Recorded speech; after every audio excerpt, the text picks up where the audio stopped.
ओम नमो भगवते वासुदेवाय। आप सभी का हमारे YouTube चैनल पर हार्दिक स्वागत है।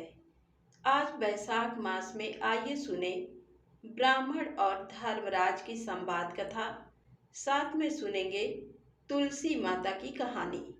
तो प्रेम से बोले लक्ष्मी नारायण भगवान की जय हो। ब्राह्मण ने पूछा, धर्मराज, वैशाख मास में प्रातःकाल स्नान करके एकाग्र चित्त हुआ पुरुष भगवान माधव का पूजन किस प्रकार करे? आप इसके विधि का वर्णन करें। तब धर्मराज ने कहा, हे ब्राह्मण, पत्तों की जितनी जातियां हैं उन सब में तुलसी भगवान श्री विष्णु को अधिक प्रिय हैं। पुष्कर आदि जितने तीर्थ हैं, गंगा आदि जितनी नदियां हैं तथा वासुदेव आदि जो देवता हैं, वे सभी तुलसी दल में निवास करते हैं। अतः तुलसी सर्वदा और सब समय भगवान श्री विष्णु को प्रिय हैं।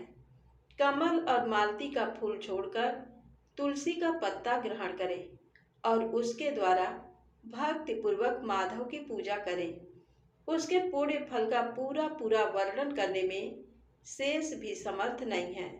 जो बिना स्नान किए ही देव कार्य या पितृ कार्य के लिए तुलसी का पत्ता तोड़ता है, उसका सारा कर्म निष्फल हो जाता है तथा वह पंचगव्य पान करने से शुद्ध होता है।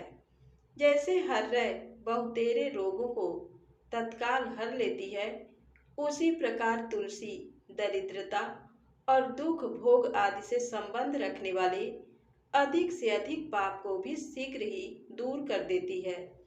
तुलसी काले रंग के पत्तों वाली हो या हरे रंग की, उसके द्वारा श्री मधुसूदन की पूजा करने से प्रत्येक मनुष्य, विशेषतः भगवान का भक्त, नर से नारायण हो जाता है। जो पूरे वैशाख भर तीनों संध्याओं के समय तुलसी दल से मधुहंता श्रीहरि का पूजन करता है, उसका पुनः इस संसार में जन्म नहीं होता। फूल और पत्तों के न मिलने पर अन्न आदि के द्वारा, धान गेहूं चावल अथवा जौ के द्वारा भी सदा श्री हरि का पूजन करें। तत्पश्चात सर्वदेवमय भगवान विष्णु की प्रदक्षिणा करें। इसके बाद देवताओं, मनुष्यों, पितरों तथा चराचर जगत का तर्पण करना चाहिए। पीपल को जल देने से दरिद्रता, काल करड़ी, दुस्वप्न, दुश्चिंता तथा संपूर्ण दुख नष्ट हो जाते हैं। जो बुद्धिमान पीपल के पेड़ की पूजा करता है, उसने अपने पितरों को तृप्त कर दिया, भगवान विष्णु की आराधना कर ली तथा संपूर्ण ग्रहों का भी पूजन कर लिया। अष्टांग योग का साधन, स्नान करके पीपल के वृक्ष का सिंचन तथा श्री गोविंद का पूजन करने से मनुष्य कभी दुर्गति को नहीं प्राप्त होता। जो सब कुछ करने में असमर्थ हो, वह स्त्री या पुरुष, यदि इन नियमों से युक्त होकर वैशाख की त्रयोदशी, चतुर्दशी और पूर्णिमा तीनों दिन भक्ति से विधि पूर्वक प्रातः स्नान करे तो सब पातकों से मुक्त होकर अक्षय स्वर्ग का उपभोग करता है। जो वैशाख मास में प्रसन्नता के साथ भक्ति पूर्वक ब्राह्मणों को भोजन कराता है तथा 3 रात तक प्रातः काल एक बार भी स्नान करके संयम और शौच का पालन करते हुए श्वेत या काले तिलों को मधु मिलाकर 12 ब्राह्मणों को दान देता है और उन्हीं के द्वारा स्वस्ति वाचन कराता है तथा मुझ पर धर्मराज प्रसन्न हो, इस उद्देश्य से देवताओं और पितरों का तर्पण करता है, उसके जीवन भर के किए हुए पाप तत्काल नष्ट हो जाते हैं। जो वैशाख की पूर्णिमा को मटका, जल के घड़े, पकवान तथा सुवर्ण में दक्षिणा दान करता है, उसे अश्वमेध यज्ञ का फल मिलता है। इस विषय में एक प्राचीन इतिहास कहा जाता है, जिसमें एक ब्राह्मण का महान वन के भीतर प्रेतों के साथ संवाद हुआ था। मध्य देश में एक धनशर्मा नामक ब्राह्मण रहता था। उसमें पाप का लेश मात्र भी नहीं था। एक दिन वह कुछ आदि के लिए वन में गया। वहां उसने एक अद्भुत बात देखी। उसे 3 महाप्रेत दिखाई दिए, जो बड़े ही दुष्ट और भयंकर थे। धनशर्मा उन्हें देखकर डर गया। उन प्रेतों के केस ऊपर को उठे हुए थे, लाल लाल आंखें, काले काले दांत और सूखा हुआ उनका पेट था। धनशर्मा ने पूछा, तुम लोग कौन हो? इस तरह की अवस्था तुम्हें कैसे प्राप्त हुई? मैं भय से आतुर और दुखी हूँ, दया का पात्र हूँ, मेरी रक्षा करो। मैं भगवान विष्णु का दास हूँ, मेरी रक्षा करने से भगवान तुम लोगों का भी कल्याण करेंगे। भगवान विष्णु ब्राह्मण के हितैषी हैं, मुझ पर दया करने से वे तुम्हारे ऊपर संतुष्ट होंगे। श्री विष्णु का अलसी के पुष्प के समान श्याम वर्ण है, वे पीतांबरधारी हैं। उनका नाम श्रवण करने मात्र से सब पाप का क्षय हो जाता है। भगवान आदि और अंत से रहित, शंख चक्र एवं गदा धारण करने वाले, अविनाशी कमल के समान नेत्रों वाले तथा प्रेतों को मोक्ष प्रदान करने वाले हैं। यमराज कहते हैं, ब्राह्मण, भगवान विष्णु का नाम सुनने मात्र से वे पिशाच संतुष्ट हो गए, उनका भाव पवित्र हो गया, वे दया और उदारता के वशीभूत हो गए। ब्राह्मण के कहे हुए वचन से उन्हें बड़ी प्रसन्नता हुई थी। उसके पूछने पर वे प्रेत इस प्रकार बोले। प्रेतों ने कहा, विप्र, तुम्हारे दर्शन मात्र से तथा भगवान श्री हरि का नाम सुनने से हम इस समय दूसरे ही भाव को प्राप्त हो गए। हमारा भाव बदल गया, हम दयालु हो गए। वैष्णव पुरुष का समागम निश्चय ही पाप को दूर भगाता, कल्याण से संयोग कराता तथा शीघ्र ही यश का विस्तार करता है। अब हम लोगों का परिचय सुनो। ये पहला कृतघ्न नामक प्रेत है, इस दूसरे का नाम विदैवत है तथा तीसरा मैं हूँ, मेरा नाम अवैशाख है। मैं तीनों में अधिक पापी हूँ। इस प्रथम पापी ने सदा ही कृतघ्नता की है, अतः इसके कर्म के अनुसार ही इसका कृतघ्न नाम पड़ा है। ब्राह्मण, ये पूर्व जन्म में सुदास नामक द्रोही मनुष्य था, सदा कृतघ्नता किया करता था। उसी पाप से ये इस अवस्था को पहुंचा है। अत्यंत पापी, धूर्त तथा गुरु और स्वामी का अहित करने वाले मनुष्य के लिए भी पापों से छूटने का उपाय है, परंतु कृतघ्न के लिए कोई प्रायश्चित नहीं है। इस दूसरे पापी ने देवताओं का पूजन किए बिना ही सदा अन्न भोजन किया है। इसने गुरु और ब्राह्मणों को कभी दान नहीं दिया है, इसीलिए इसका नाम विदैवत हुआ है। ये पूर्व जन्म में हरिवीर नाम से विख्यात राजा था। 10,000 गांवों पर इसका अधिकार था। ये रोज अहंकार तथा नास्तिकता के कारण गुरुजनों की आज्ञा का उल्लंघन करने में तत्पर रहता था। प्रतिदिन 5 महायज्ञों का अनुष्ठान किए बिना ही खाता और ब्राह्मणों की निंदा किया करता था। उसी पाप कर्म के कारण ये बड़े बड़े नरकों का कष्ट भोगकर इस समय विदैवत नामक प्रेत हुआ। अवैशाख नामक तीसरा प्रेत मैं हूँ। मैं पूर्व जन्म में ब्राह्मण था। मध्य देश में मेरा जन्म हुआ था। मेरा नाम भी गौतम था और गोत्र भी। मैं वासपुर गांव में निवास करता था। मैंने वैशाख मास में भगवान माधव की प्रसन्नता के उद्देश्य से कभी स्नान नहीं किया, दान और हवन भी नहीं किया। विशेषतः वैशाख मास से संबंध रखने वाला कोई कर्म नहीं किया।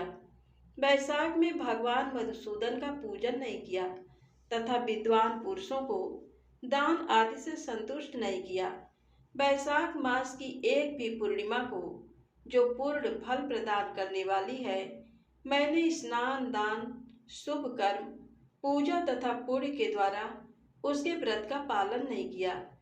इससे मेरा सारा वैदिक कर्म निष्फल हो गया। मैं अवैशाख नामक प्रेत होकर सब ओर विचरता हूँ। हम तीनों के प्रेत योनि में पड़ने का जो कारण है वह सब मैंने तुम्हें बता दिया। अब तुम हम लोगों का पाप से उद्धार करो, क्योंकि तुम विप्र हो। ब्राह्मण, पुण्यात्मा, साधु पुरुष तीर्थों से भी बढ़कर हैं।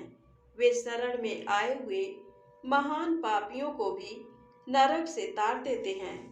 जो मनुष्य सदा गंगा आदि संपूर्ण तीर्थों में स्नान करता है तथा जो केवल साधु पुरुषों का संग करता है, उनमें साधु संग करने वाला पुरुष ही श्रेष्ठ है। अतः तुम मेरा उद्धार करो। अथवा मेरा एक पुत्र है जो धन शर्मा नाम से विख्यात है। स्वामी, तुम उसी के पास जाकर ये सब बातें समझाओ। हमारे लिए इतना परिश्रम करो। जो दूसरों का कार्य उपस्थित होने पर उसके लिए उद्योग करता है, उसे उसका पूरा फल मिलता है। ये यज्ञ, दान और शुभ कर्मों से भी अधिक फल का वो भागी होता है। यमराज कहते हैं, ब्राह्मण, उस प्रेत का वचन सुनकर धन शर्मा को बड़ा दुख हुआ। उसने ये जान लिया कि ये मेरे पिता हैं जो नरक में पड़े हुए हैं। तब वह सर्वथा अपनी निंदा करते हुए बोला। धन शर्मा ने कहा, स्वामी, मैं ही गौतम का आपका पुत्र धन शर्मा हूँ। मैं आपके किसी काम न आया। मेरा जन्म निरर्थक है। जो पुत्र आलस्य छोड़कर अपने पिता का उद्धार नहीं करता, वह अपने को पवित्र नहीं कर पाता।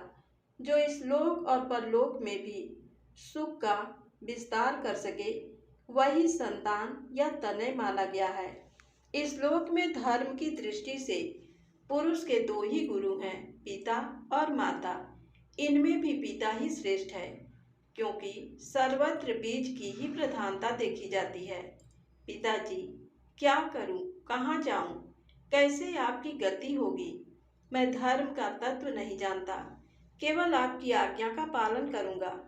प्रेत बोला, बेटा घर जाओ और यमुना में विधि पूर्वक स्नान करो। आज से 5वें दिन बैसाख की पूर्णिमा आने वाली है, जो सब प्रकार की उत्तम गति प्रदान करने वाली तथा देवता और पितरों के पूजन के लिए उपयुक्त है। उस दिन पितरों के निमित्त भक्ति पूर्वक तिल मिश्रित जल का घड़ा, अन्न और फल दान करना चाहिए। उस दिन जो श्राद्ध किया जाता है, वह पितरों को 1000 वर्षों तक आनंद प्रदान करने वाला होता है। जो बैसाख की पूर्णिमा को विधि पूर्वक स्नान करके 10 ब्राह्मणों को खीर भोजन कराता है, वह सब पापों से मुक्त हो जाता है। जो धर्मराज की प्रसन्नता के लिए जल से भरे हुए 7 घड़े दान करता है, वह अपनी 7 पीढ़ियों को तार देता है। बेटा, त्रयोदशी, चतुर्दशी तथा पूर्णिमा को भक्ति परायण होकर स्नान, जप, दान, होम और श्री माधव का पूजन करो और उससे जो फल हो वह हम लोगों को समर्पित कर दो। ये दोनों प्रेत भी मेरे परिचित हो गए हैं, अतः इनको इसी अवस्था में छोड़कर मैं स्वर्ग नहीं जा सकता। इन दोनों के पाप का भी अंत आ गया है। यमराज कहते हैं, ब्राह्मण, बहुत अच्छा कहकर वह श्रेष्ठ ब्राह्मण अपने घर गया और वहां जाकर उसने सब कुछ उसी तरह किया। वह प्रसन्नता पूर्वक परम भक्ति के साथ बैसाख स्नान और दान करने लगा। बैसाख की पूर्णिमा आने पर उसने आनंद पूर्वक भक्ति से स्नान किया और बहुत से दान करके उन सबको पृथक पृथक पुण्य प्रदान किया। उस पवित्र दान के संयोग से वे सब आनंद मग्न हो विमान पर बैठकर तत्क्षण ही स्वर्ग को चले गए। ब्राह्मणों में श्रेष्ठ धन शर्मा भी श्रुति, स्मृति और पुराणों का ज्ञाता था। वह चिरकाल तक उत्तम भोग भोगकर अंत में ब्रह्मलोक को प्राप्त हुआ। अतः ये बैसाख की पूर्णिमा परम पुण्यमयी और समस्त विश्व को पवित्र करने वाली है। जो बैसाख मास में प्रातः काल स्नान करके नियमों के पालन से विशुद्ध चित्त हो भगवान मधुसूदन की पूजा करते हैं, वे ही पुरुष धन्य हैं, वे ही पुण्यात्मा हैं तथा वे ही संसार में पुरुषार्थ के भागी हैं। जो मनुष्य बैसाख मास में सवेरे स्नान करके संपूर्ण यम नियमों से युक्त हो भगवान लक्ष्मीपति की आराधना करता है, वह निश्चय ही अपने पाप का नाश कर डालता है। जो प्रातः काल उठकर श्री विष्णु की पूजा के लिए गंगा जी के जल में डुबकी लगाते हैं, उन्हीं पुरुषों ने समय का सदुपयोग किया है। वे ही मनुष्यों में धन तथा पाप रहित हैं। वैशाख मास में प्रातः काल नियम युक्त हो, मनुष्य जब तीर्थ में स्नान करने के लिए पैर बढ़ाता है, उस समय श्री माधव के स्मरण और नाम कीर्तन से उसका एक एक पग अश्वमेध यज्ञ के समान पुण्य देने वाला होता है। श्री हरि के प्रियतम वैशाख मास के व्रत का यदि पालन किया जाए तो ये मेरु पर्वत के समान बड़े उग्र पाप को भी जलाकर भस्म कर डालता है। विप्रवर, तुम पर अनुग्रह होने के कारण मैंने ये प्रसंग संक्षेप में तुम्हें बता दिया। जो मेरे कहे हुए इस इतिहास को भक्ति पूर्वक सुनेगा, वह भी सब पापों से मुक्त हो जाएगा। वैशाख मास के व्रत का विधि पूर्वक पालन करने से अनेकों बार किए हुए ब्रह्म हत्या आदि पाप भी नष्ट हो जाते हैं। ये निश्चित बात है। वह पुरुष अपने 20 पीढ़ी पहले के पूर्वजों और 30 पीढ़ी बाद की संतानों को भी तार देता है, क्योंकि अनायासी नाना प्रकार के कर्म करने वाले भगवान श्री हरि को वैशाख मास बहुत ही प्रिय है। अतएव वह सब मासों में श्रेष्ठ है। तो प्रेम से बोलें, लक्ष्मी नारायण भगवान की जय हो। तो अब आइए सुनते हैं तुलसी माता की कहानी। बहुत समय पहले की बात है। किसी गांव में एक बुढ़िया माई रहती थी। बुढ़िया माई का एक बेटा था। बेटे का विवाह हो गया था तो घर में बहू भी आ गई थी और एक पोता था। बुढ़िया माई बड़े ही नित्य कर्म वाली थी। हर एकादशी का व्रत करती थी। रोज तुलसी माता की पूजा करती थी। उसने अपने घर आंगन में ही तुलसी माता का गमला रख रखा था। वहीं पर बैठकर तुलसी माता की पूजा करती थी। रोज सुबह उठती, तालाब पर जाती, स्नान करती, घर वापस आकर तुलसी माता को सींचती, तुलसी माता के नीचे घी का दीपक जलाती, कथा कहानी कहकर आरती करती। ऐसे ही बुढ़िया माई के दिन मजे में बीत रहे थे। गांव की और भी औरतें बुढ़िया माई के पास बैठकर ही कथा कहानी सुनती। एक दिन की बात है। बुढ़िया माई अपनी सहेलियों के साथ बैठी थीं। सभी आपस में बातें कर रही थी। तब उनमें से एक कहने लगी, मेरा तो द्वारिकाधीश की यात्रा करने का, द्वारिकाधीश के दर्शन करने का बड़ा मन हो रहा है। तो जितनी भी औरतें वहाँ बैठी थीं, वे सब कहने लगी, हाँ जाना तो हम भी चाहते हैं। चलो क्यों ना हम सभी मिलकर द्वारिकाधीश के दर्शन करने चलें। सब बुढ़िया माई से पूछने लगी कि बताओ, क्या आप भी मेरे साथ चलोगी?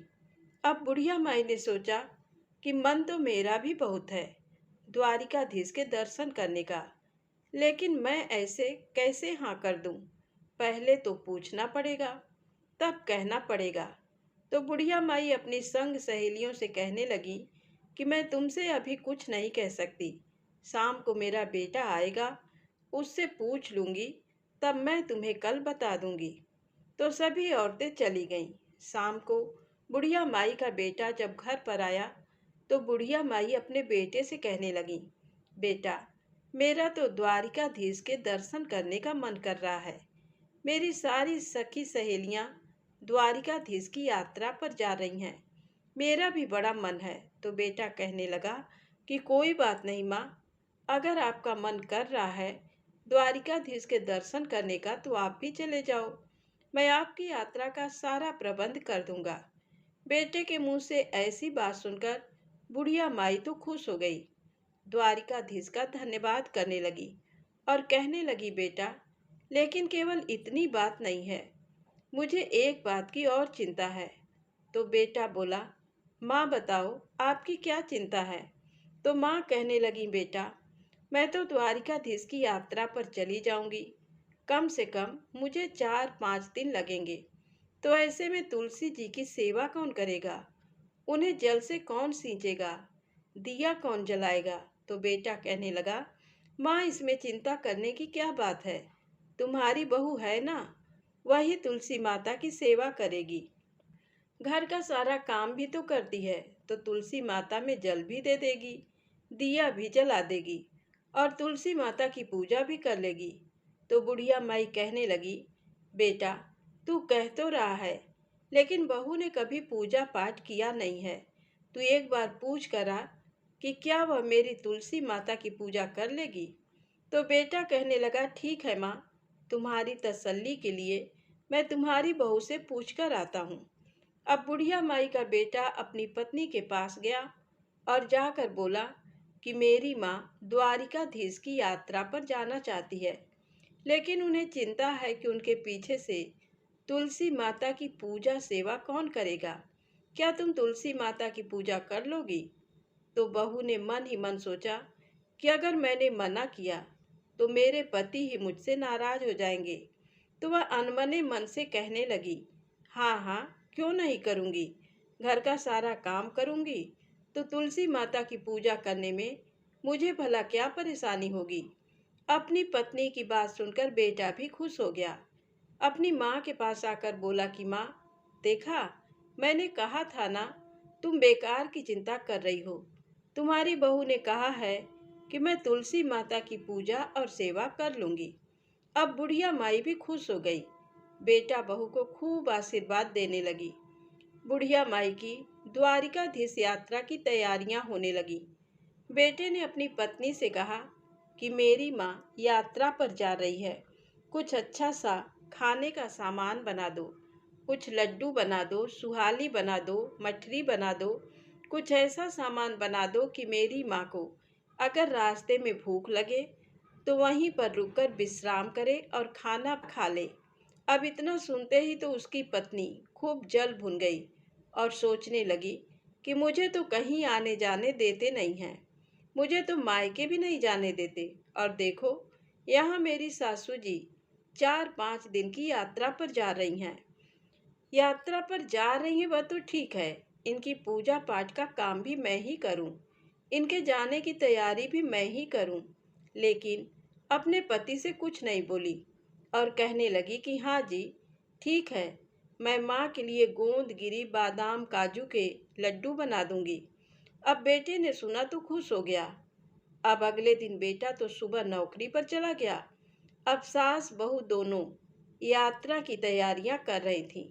बहू को तो बहुत गुस्सा आ रहा था, पर फिर भी अनमने से मन से तैयारियां कर रही थी। अब जब आई बात लड्डू बनाने की, सुहाली बनाने की, तो बहू ने क्या किया, तुलसी माता के गमले के पास गई, तुलसी माता के पत्ते तोड़े और एक डिब्बे में भर दिए और बाद में तुलसी माता का जो पौधा था उसे गमले से जड़ समेत निकाला और उसे एक पोटली में बांध दिया और कहने लगी, ये हो गए तुम्हारे लड्डू और सुहाली तैयार। अब अपनी तुलसी माता को अपने साथ ही लेकर जाना और वहीं पर सेवा पूजा करना। बुढ़िया माई के जाने का समय हुआ तो बहू ने वह डिब्बा और वही पोटली बुढ़िया माई को देते हुए कहा कि लो माँ जी, इसमें मैंने बादाम गिरी काजू के लड्डू बनाए हैं और इसमें मैंने सुहालियाँ रख दिया है। आपको भूख लगे रास्ते में तो कहीं पर रुककर बैठकर खा लेना। अब बुढ़िया माई तो ये सुनकर बहुत खुश हो गई। मेरी बहू ने मेरा कितना ख्याल रखा, मेरे रास्ते के लिए खाना बनाकर दे रही है। बुढ़िया माई ने बेटे बहू को खूब आशीर्वाद दिए और अपनी यात्रा पर चल दी। बुढ़िया माई अपनी संग सहेलियों के साथ पैदल यात्रा पर जा रही थी, क्योंकि पुराने समय में तो पैदल ही यात्रा करते थे। चलते चलते शाम हो गई। शाम हो गई तो वे बहुत थक भी गईं, तो उन्होंने सोचा कि चलो कहीं पर रुककर विश्राम कर लें और कुछ खा पी लें। तो एक स्थान देखकर सब की सब रुक गईं। सोचने लगीं कि चलो यहीं पर रुकते हैं, थोड़ी देर बैठेंगे, आराम भी कर लेंगे। और तभी सबने सोचा कि चलो खा पी लें। अब सब अपना अपना खाना निकालने लगीं। किसी ने खाना निकाल कर देखा तो उसमें सूखी रोटियां थीं, किसी ने निकाल कर देखा तो रोटी सब्जी थी। अब बुढ़िया माई ने सोचा कि जब सभी खा रहे हैं तो चलो मैं भी निकाल लूं। बुढ़िया माई ने अपना डब्बा निकाला, पोटली निकाली, डब्बा खोलकर देखा तो उसमें तो काजू बादाम गिरी के लड्डू भरे पड़े थे। खूब घी तैर रहा था। पोटली खोल के देखी तो उसमें सुहाली और मठरी रखी थी। बुढ़िया माई तो देखकर खुश हो गई। बुढ़िया माई ने द्वारिकाधीश भगवान को प्रणाम किया और द्वारिकाधीश भगवान को मन ही मन वहां से भोग लगाया और भोग का जो लड्डू था, सुहाली थी, उसे अलग रख दिया और उसके बाद अपनी सखी सहेलियों से कहने लगी कि आओ बहनों, तुम भी भोजन कर लो। अब सबने देखा कि बुढ़िया माई के पास तो इतने स्वादिष्ट लड्डू हैं, तो सब ने बुढ़िया माई से प्रसाद लिया, लड्डू लिए और खूब आनंद से खाए। सारी की सारी औरतें बुढ़िया माई की खूब प्रशंसा करने लगी। अरे वाह, तुम्हारे लड्डू तो बहुत स्वादिष्ट हैं। तब बुढ़िया माई कहने लगी, ये मेरी बहू ने बनाए हैं। मेरी बहू मेरा बहुत ध्यान रखती है।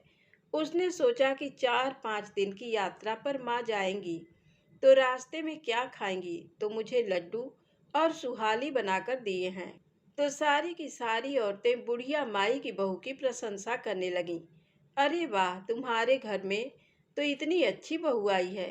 एक हमारी बहू, देखो खाने के नाम पर ये सूखी रोटियां दी हैं। सभी अपना अपना खाना दिखाने लगी।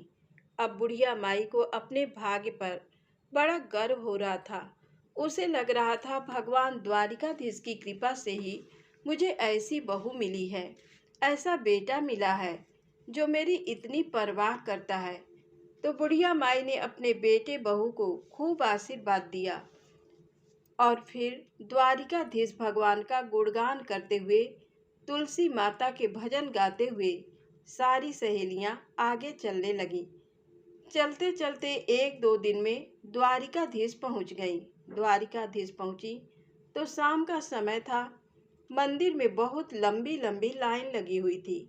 अब सारी की सारी लाइन में लग गई। अब बुढ़िया माई लाइन में खड़ी है, मन ही मन सोच रही है, हे द्वारिकाधीश प्रभु, इतनी लंबी लाइन है, मुझे तो लगता नहीं आपके दर्शन हो पाएंगे। पट बंद होने का समय हो जाएगा और हमारा यहाँ आना बेकार हो जाएगा। अब बुढ़िया माई आंखें बंद करके द्वारिकाधीश भगवान से प्रार्थना कर रही थी, हे प्रभु, आपके दर्शन करने के लिए इतनी दूर से पैदल चलकर आई हूँ। आपके दर्शन की प्यासी हूँ, मुझे दर्शन दे दो। जैसे ही बुढ़िया माई ने आंख खोलकर देखा तो चमत्कार हो गया। बुढ़िया माई तो लाइन में सबसे आगे खड़ी थी और द्वारिकाधीश भगवान ठीक बुढ़िया माई के सामने थे। बुढ़िया माई की हैरानी का ठिकाना नहीं। कहाँ लाइन में इतने पीछे थी, कहाँ सबसे आगे आ गई। अब पंडित जी सबका प्रसाद चढ़ा रहे थे, तो बुढ़िया माई ने जो द्वारिकाधीश भगवान को भोग लगाया था, लड्डू सुहाली का, वह प्रसाद निकाला और पंडित जी को दे दिया भोग लगाने के लिए। अब सोचने लगी कि यहाँ पर तो इतनी अच्छी अच्छी मिठाई, इतने अच्छे अच्छे भोग रखे हुए हैं, मेरी लड्डू सुहाली का कहाँ नंबर आएगा भोग लगाने का। वह मन ही मन भगवान से प्रार्थना करने लगी, हे प्रभु, ये जो भी प्रसाद मैं लाई हूँ, इसका आप भोग लगाओ। तभी अचानक से फिर से चमत्कार हो गया। बुढ़िया माई ने देखा कि पुजारी जी ने जो उसने लड्डू सुहाली का प्रसाद दिया था, ले जाकर सबसे आगे द्वारिकाधीश भगवान के सामने रख दिया और बुढ़िया माई को ऐसा भाव आया, ऐसा प्रतीत हुआ जैसे द्वारिकाधीश भगवान बड़े प्रेम से उसके लड्डू का भोग लगा रहे हैं। बुढ़िया माई बहुत प्रसन्न हुई। प्रभु ने मेरा भोग स्वीकार कर लिया। द्वारिकाधीश मंदिर के जो पुजारी थे, सबको जब प्रसाद देने लगे तो उन्होंने बुढ़िया माई को भी प्रसाद दिया। बुढ़िया माई ने अपना पल्लू पसार कर प्रसाद ले लिया। हाथ जोड़कर सोचने लगी कि प्रसाद को घर लेकर जाऊंगी, अपने बेटे बहू पोते सबके साथ मिलकर खाऊंगी, क्योंकि द्वारिकाधीश भगवान का प्रसाद है, उनका आशीर्वाद है, सबको मिलना चाहिए।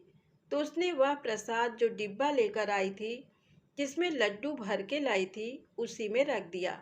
अब बुढ़िया माई मंदिर से बाहर आ गई तो अपनी सहेलियों का इंतजार करने लगी कि वे भी दर्शन करके बाहर आ जाएं। थोड़ी देर के बाद सभी सहेलियां भी बाहर आ गईं और आकर कहने लगीं, अरे भाई, बहुत भीड़ थी, हमें तो बहुत घबराहट हो रही थी, हमें तो दर्शन भी नहीं हुए। कोई कह रही थी, मुझे तो बस थोड़े से दर्शन हुए। सब के सब अपनी अपनी बातें बता रही थी और बुढ़िया माई जो थी मन ही मन मुस्कुरा रही थी, भगवान का धन्यवाद कर रही थी और कहने लगी कि मुझे तो द्वारिकाधीश भगवान के बहुत अच्छे से दर्शन हुए और केवल दर्शन ही नहीं हुए, भगवान ने तो मेरा प्रसाद भी ग्रहण किया।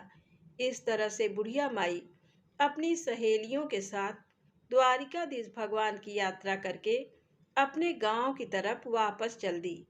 चलते चलते अपने घर पहुंच गई। उसने घर आकर अपने बेटे बहू को आवाज लगाई। बेटा अंदर से आया। उसने माँ के पैर छुए और पूछने लगा, माँ कैसी हो, यात्रा कैसी रही? तो बुढ़िया माई ने अपने बेटे को खूब आशीर्वाद दिए और कहने लगी, बेटा मेरी यात्रा तो बहुत अच्छी रही, मुझे तो बहुत अच्छे से दर्शन हुए। फिर चारों तरफ देख के कहने लगी, बेटा बहू तो दिखाई नहीं दे रही। वह कहने लगा, माँ पहले तुम पानी पियो और आराम से बैठ जाओ, बहू के बारे में बाद में पूछना। बुढ़िया माई ने सोचा कि बेटा तो बात टाल रहा है, इसका मतलब कुछ गड़बड़ जरूर है। तो बुढ़िया माई कहने लगी, बेटा मैं बैठूंगी भी बाद में और पानी भी बाद में पीऊंगी, पहले तो मुझे ये बता मेरी बहू कहाँ है?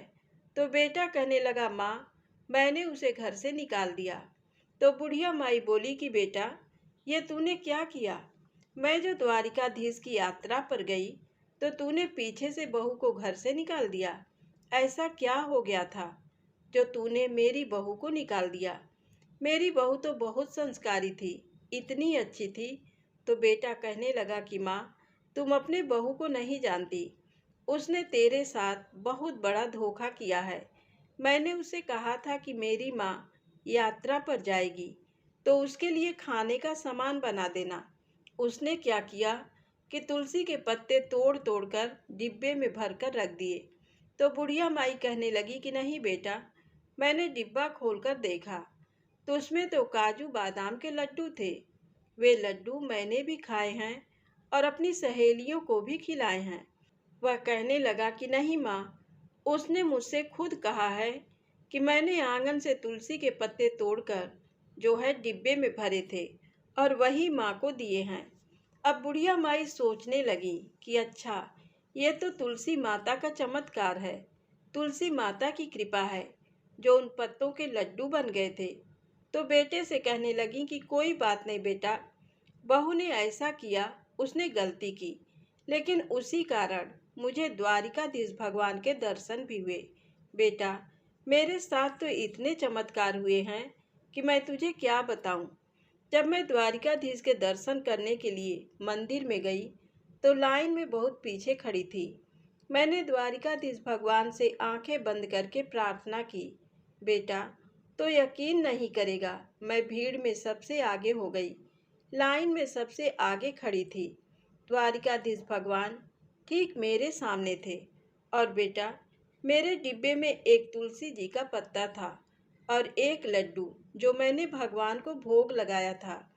जब मैंने पंडित जी को दिया तो पंडित जी ने द्वारिकाधीश भगवान के बिल्कुल आगे ले जाकर रख दिया और मुझे ऐसा लगा जैसे द्वारिकाधीश भगवान बड़े प्रसन्न हो रहे हैं और मेरे लड्डू का भोग लगा रहे हैं। बेटा मेरी बात मान, बहू ने चाहे जो भी किया हो, लेकिन बहू की वजह से ही मेरे साथ इतने चमत्कार हुए और मुझे द्वारिकाधीश भगवान के इतने अच्छे से दर्शन हुए हैं। बेटा मैं तो द्वारिकाधीश भगवान के दर्शन करके निहाल हो गई हूँ। अब तू मेरी बात मान, अब तू जा और अपनी बहू को लेकर आ, तेरी बहू मायके में ही गई होगी। बुढ़िया माई का बेटा अपनी माँ की कोई बात टालता नहीं था। माँ ने कहा है बहू को लेकर आ तो वह लेने चल दिया। बहू के मायके गया, बहू को लेकर आया। जब उसकी बहू मायके से अपने घर आई तो आकर अपनी सासू माँ के पैरों में गिर गई, बहुत माफ़ी मांगने लगी।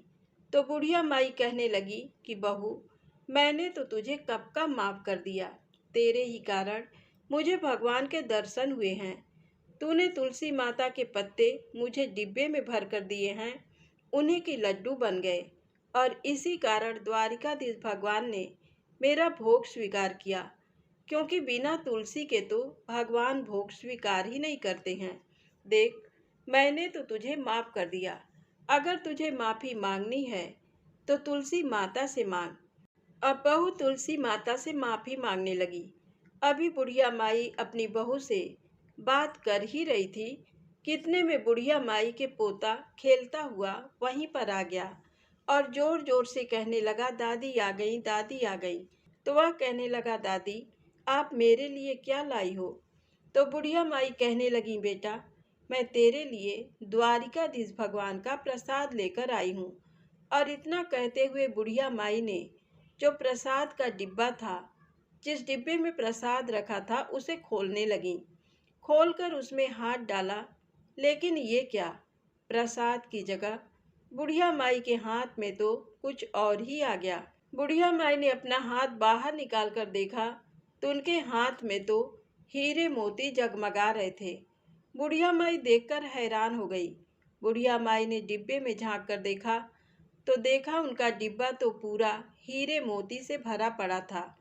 अब बुढ़िया माई का बेटा, बुढ़िया माई की बहू ये सब चमत्कार देखकर बहुत हैरान रह गए। बुढ़िया माई कहने लगी, बेटा मैंने तो इसमें द्वारिकाधीश भगवान का प्रसाद रखा था।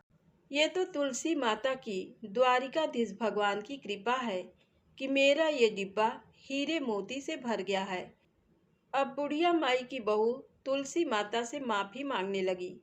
अपनी सासू माँ की तरह तुलसी माता की सेवा पूजा करने लगी, और इस तरह से बुढ़िया माई के दिन खुशी खुशी बीतने लगे। बुढ़िया माई के पास अब इतना धन हो गया कि वह गरीबों की सहायता करती थी। गांव में अगर किसी को भी किसी भी चीज़ की आवश्यकता होती तो बुढ़िया माई सबसे आगे खड़ी हो जाती। उसने निर्धन कुंवारी कन्याओं के विवाह कराए, कुएं बावड़ी बनवाए, बच्चों के स्कूल बनवाए, अस्पताल बनवाए। बुढ़िया माई द्वारिकाधीश भगवान के उस प्रसाद को, उस धन को खूब धर्म कर्म में खर्च करती थी। बुढ़िया माई जब तक जीवित रही तुलसी माता की पूजा करती रही। तुलसी माता की रोज कथा कहानी कहती, रोज उनकी पूजा सेवा करती, आरती करती। तुलसी माता की कृपा से बुढ़िया माई को मोक्ष की प्राप्ति हुई। हे तुलसी माता, हे द्वारिकाधीश भगवान, हे विष्णु भगवान, जैसे आपने बुढ़िया माई पर कृपा की, वैसे ही कथा कहानी कहते सुनते सब पर अपनी कृपा बनाए रखना। तो बोलिए श्री तुलसी माता की जय हो।